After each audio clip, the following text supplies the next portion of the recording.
주님께서 여러분과 함께 또한 사제의 영과 함께 마르코가 전한 거룩한 복음입니다. 주님 영광 받으소서. 그 무렵 예수님께서는 회당에서 나오시어 야고보와 요한과 함께 곧바로 시몬과 안드레아의 집으로 가셨다. 그때 시몬의 장모가 열병으로 누워 있어서 사람들이 곧바로 예수님께 그 부인의 사정을 이야기하였다. 예수님께서 그 부인에게 다가가시어 손을 잡아 일으키시니 열이 가셨다. 그러자 부인은 그들의 시중을 들었다. 저녁이 되고 해가 지자 사람들이 병든 이들과 마귀 들린 이들을 모두 예수님께 데려왔다. 온 고을 사람들이 문 앞에 모여들었다. 예수님께서는 갖가지 질병을 앓는 많은 사람을 고쳐주시고 많은 마귀를 쫓아내셨다. 그러면서 마귀들이 말하는 것을 허락하지 않으셨다. 그들이 당신을 알고 있었기 때문이다. 다음 날 새벽 아직 캄캄할 때 예수님께서는 일어나 외딴 곳으로 나가시어 그곳에서 기도하셨다. 시몬과 그 일행이 예수님을 찾아 나섰다가 그분을 만나자 모두 스승님을 찾고 있습니다 하고 말하였다. 예수님께서 그들에게 말씀하셨다. 다른 이웃 고을들을 찾아가자. 그곳에도 내가 복음을 선포해야 한다. 사실 나는 그 일을 하려고 떠나온 것이다. 그러고 나서 예수님께서는 온 갈릴레아를 다니시며 회당에서 복음을 선포하시고 마귀들을 쫓아내셨다. 주님의 말씀입니다.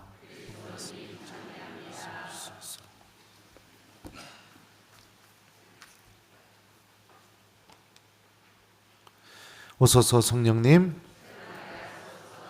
다른 이웃 고을들을 찾아가자. 그곳에도 내가 복음을 선포해야 한다.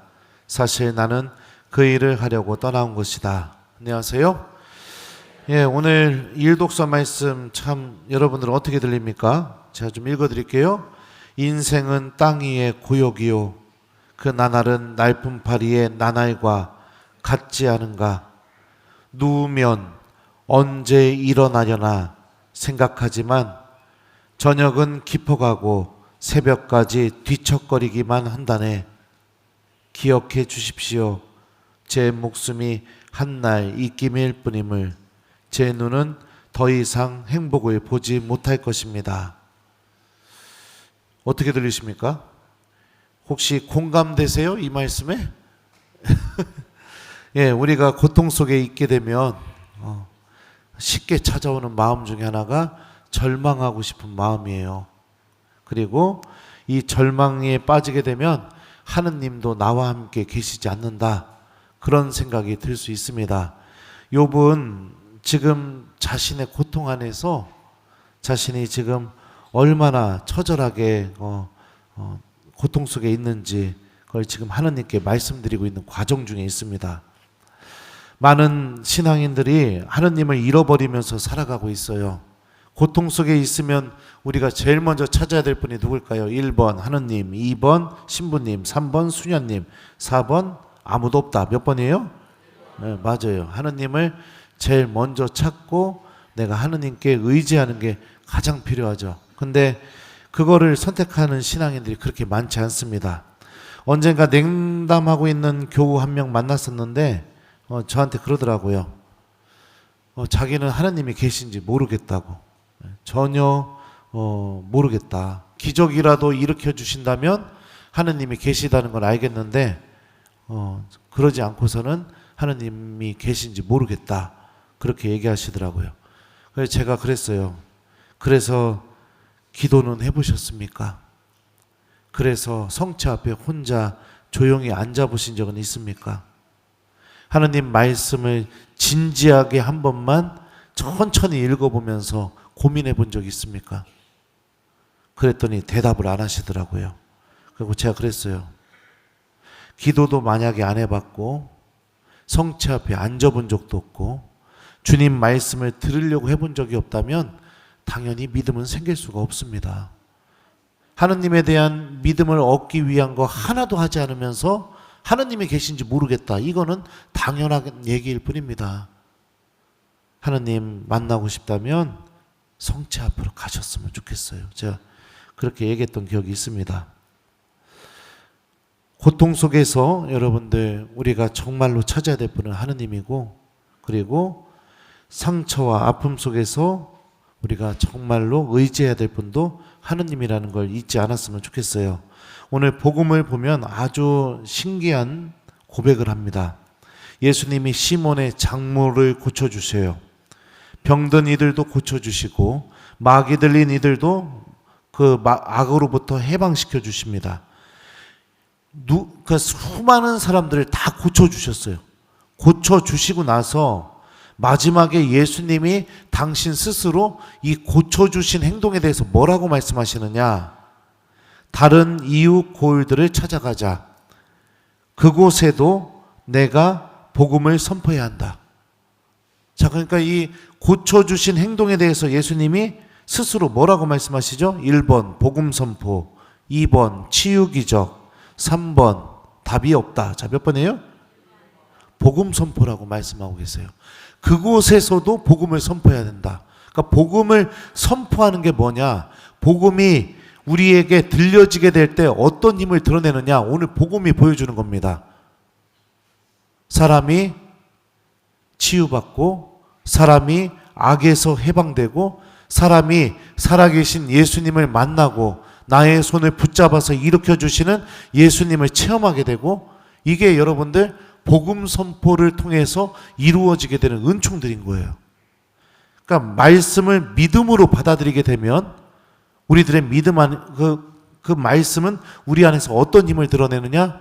살아계신 예수님, 나를 치유해 주시고 나의 고통을 어루만져 주시고 나를 해방해서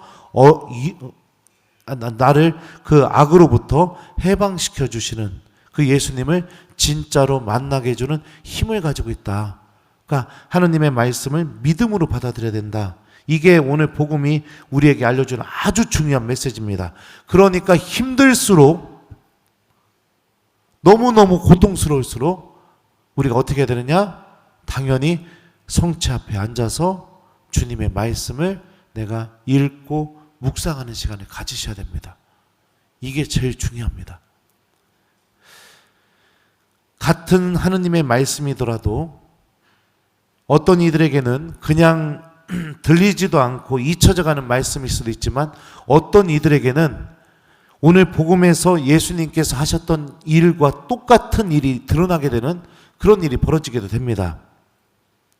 같은 강론이지만 여러분들에게 그냥 한번 들리고 많은 강론일 수도 있지만, 어떤 이들에게는 이 강론 한 번이 그 사람이 그동안 고해소로 가지 않았다가 고해소로 가게도 만들고, 기도하지 않았다가 기도도 하게 만들고, 성체 앞에 한 번도 앉아보지 않았다가 성체 앞에 머물게도 되고, 절대로 할 수 없다고 얘기했다가 용서하는 사람으로 바뀌기도 합니다.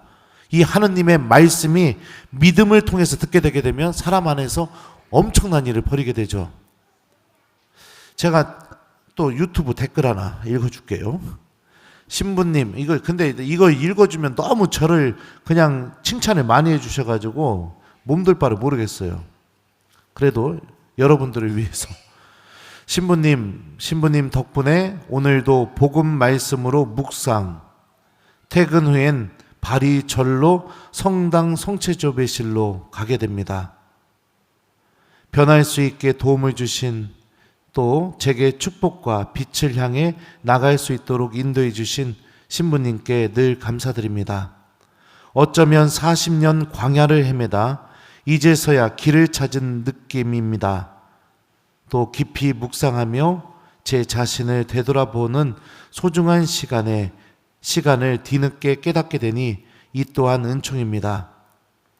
신부님 영육간에 더욱 건강하시고 더욱 강한 성령의 불길로 악의 세력에서 지켜주시고 보호해 주시기를 항상 기도합니다. 하트 하트 하트. 제가 잘났다는 게 아니라 제가 전한 하느님 말씀이 누군가에게 믿음으로 받아들여지게 되니까 오늘 복음에서 예수님께서 하셨던 일이 그 사람 안에서 그대로 일어나게 되죠.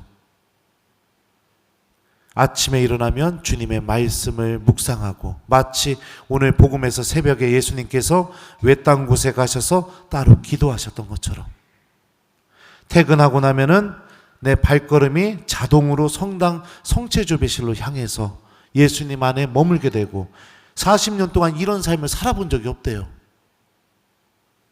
그리고 내 영혼이 하느님의 빛을 향해서 걸어나간다는 것을 스스로 깨닫게 되고, 아, 주님께서 나를 축복해 주고 계시는구나, 이거를 내가 느끼면서 살아가고 있다 라고 이렇게 이야기하고 있죠. 하느님의 말씀은 여러분들 이와 같은 힘을 가지고 있습니다. 그런데 우리에게 정말로 필요한 건 무엇이냐? 주님의 말씀을 내가 믿고 듣는 겁니다. 여러분들, 믿는다는 게 사람 안에서 어떤 힘을 일으키게 되느냐? 예를 들어서 제가 이번 구정 때 미사 오시는 교우들 내가 세뱃돈으로 1인당 10만 원씩 줄게요. 네, 이렇게 얘기했다고 생각해 봅시다. 자, 그러면은 여러분들 구정 전까지 내가 한 말 1인당 구정 때 10만 원씩 주겠다고 한 이 말이 여러분들 구정 때까지 기억이 됩니까? 기억이 안 됩니까? 1번 기억이 난다, 2번 기억이 안 난다. 몇 번이에요? 기억이 나죠. 그러면은 나는 구정 때 설날 미사를 무슨 일이 있어도 1번 성당에 온다, 2번 절대 안 온다. 몇 번이에요? 오죠. 자, 미사에 온 이유는 1번 세뱃돈으로 10만 원 받으러 왔다, 2번 하나님의 말씀을 듣고 내가 예수님의 성체를 모시러 왔다. 몇 번이에요? 2번? 뻥치시네. 믿는다는 건 이런 거예요, 여러분들. 내가 뭐 어떤 거를 믿고 있으면 절대 잊어버리지 않아요. 그리고 기다려요. 그리고 그 시간이 되게 되면 자연스럽게 그 믿음이 나를 움직여요. 그러니까 예를 들면 10만 원 준다, 이 말을 믿으면 10만 원 준다는 말을 잊어버리지 않게 하고, 그리고 구정이 되면은 당연히 그 믿음의 내용이 나를 움직이잖아요. 성전으로 움직이게 되는 거. 이게 여러분들 믿음으로 하느님의 말씀을 대하는 방법인 겁니다. 하느님의 말씀은 여러분들 1번 10만 원보다 가치 없다, 2번 10만 원보다 더 가치가 있다. 몇 번이에요?